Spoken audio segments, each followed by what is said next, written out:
नमस्कार मेरे प्यारे बच्चों, आप सभी का दिल खोल कर स्वागत है आपके अपने परिवार विद्याकुल पे। पढ़ाई के दीपक दिल में जला कर तो देखो, सजा कर तो देखो, और तुम्हें पढ़ाई से मोहब्बत ना हो जाए तो कहना बस एक बार विद्याकुल फैमिली से दिल लगा कर तो देखो। तो बच्चों, कैसे हैं आप सभी लोग? बच्चों, आपने क्लास 9 का पहला चैप्टर संख्या पद्धति, उसमें क्या क्या सिलेबस में है, उसके बाद एक टॉपिक को एक्सप्लेन करके मैंने आपको बताया, बेहतरीन तरीके से आपको समझ में आया। आज हम क्लास 9 का ही चैप्टर नंबर 2 जिसका नाम है बहुपद, इसके बारे में हम डिस्कस करेंगे। आपके सिलेबस में कौन कौन से टॉपिक हैं वो आपके सामने हमने लिख दिए हैं। अब क्या करना है, इन्हीं सारे टॉपिक्स को एक एक करके आपको पढ़ना है। तो मैं आज की इस वीडियो के अंदर सारे टॉपिक बताने वाला हूं और साथ में एक टॉपिक को एक्सप्लेन करके भी आपको बताने वाला हूं, क्योंकि मेहनत करना पड़ेगा, क्योंकि पिताजी की फिक्र को जो फक्र में बदलना है। तो अगर पिताजी की फिक्र को फक्र में बदलना है तो मेहनत तो करना पड़ेगा। तो बच्चों, आपके सामने ये सारे टॉपिक लिखे हैं। पहला है बहुपद तथा बहुपद के प्रकार, दूसरा है बहुपद के शून्यक, अगला है शेषफल प्रमेय, फिर है बहुपदों का गुणनखंड, बीजीय सर्वसमीकरण। बस इतने टॉपिक आपको पढ़ने हैं। कितना आसान है, सभी आसान है। हम सबसे पहले जानें कि बहुपद तथा बहुपद के प्रकार क्या होते हैं। तो आइए हम जानते हैं कि बहुपद क्या होता है। तो बच्चों, बहुपद जो होता है, बहुपद इंग्लिश में इसको पॉलिनोमियल बोलते हैं। क्या बोलते हैं? पॉलिनोमियल। अब बच्चों, जो बहुपद होता है, अगर आपको कभी बहुपद को पहचानना होगा, बहुपद को पहचानने के लिए जो चर होता है उसकी घात देख लो। अगर वो एक पूर्ण संख्या है तो एक बहुपद होगा। अब बात आती है कि पूर्ण संख्या क्या होती है? जो जीरो शुरू होती है, ऐसे इनफाइनाइट तक जाती है, इन्हें हम पूर्ण संख्याएं बोलते हैं। चलिए, बहुपद पी से प्रदर्शित करते हैं क्योंकि पॉलिनोमियल होता है।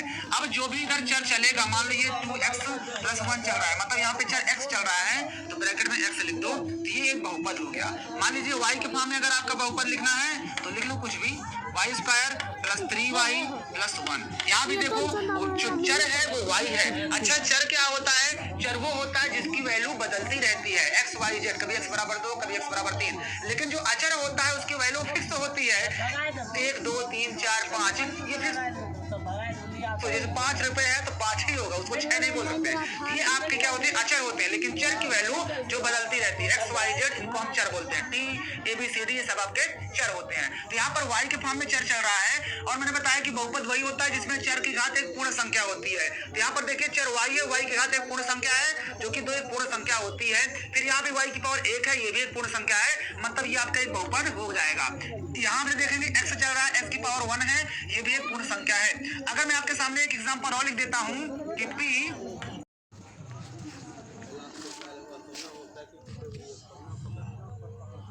नहीं, तो देखो यहाँ पर t की घात एक 2 दिया है, जो कि एक पूर्ण संख्या है। लेकिन ये रूट के अंदर जो t है, इस रूट को मैं पावर में 1/2 लिख सकता हूँ। याद रखना कि रूट को हम पावर में 1/2 लिख सकते हैं, तो इसका मतलब ये 1/2 एक पूर्ण संख्या नहीं है।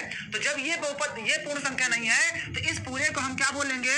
ये बहुपद नहीं कहलाएगा, क्योंकि किसी भी चाय में अगर एक छोटी सी मक्खी गिर जाती है तो पूरी चाय खराब हो जाती है। उसी तरह से अगर ये पूरा बहुपद जो दिया है, उसमें कोई भी ऐसा एक चर है जिसकी घात एक पूर्ण संख्या नहीं है, तो पूरा का पूरा बहुपद नहीं होगा। तो ये पूरा का पूरा आपका बहुपद नहीं होगा। अगर मैं आपके सामने लिखता हूं x + 1/x, क्या बहुपद है? तो देखो, कभी भी ये नीचे नहीं होना चाहिए, x ऊपर होना चाहिए। जो भी चर हो ऊपर हो, तो इसको ऊपर ले जाओगे तो -1 हो जाएगा। यहाँ पे x की पावर +1 है, यहाँ -1 है, तो ये आपका एक बहुपद नहीं होगा, क्योंकि यहाँ पे तो +1 है पूर्ण संख्या, लेकिन -1 पूर्ण संख्या नहीं होती, जिसकी वजह से ये आपका बहुपद नहीं होगा। तो बच्चों, बहुपद आप समझ गए। बहुपद का अगर हम व्यापक रूप की बात करते हैं, जो बहुपद होता है इसका जो व्यापक रूप होता है बच्चों, आप लोग पढ़े ही होंगे, नहीं पढ़े तो जान लो आज फिर से कि px बराबर होता है ax² + bx और प्लस का c। ये आपका व्यापक रूप होता है, यानी पहले x की पावर 2, फिर 1x, फिर बिल्कुल नहीं होना चाहिए, ठीक है ना।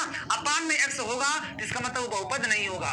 चलिए एक एग्जांपल और देख लेते हैं, x² + x की पावर 3 अब x की पावर 3/x²। बताओ ये बहुपद है?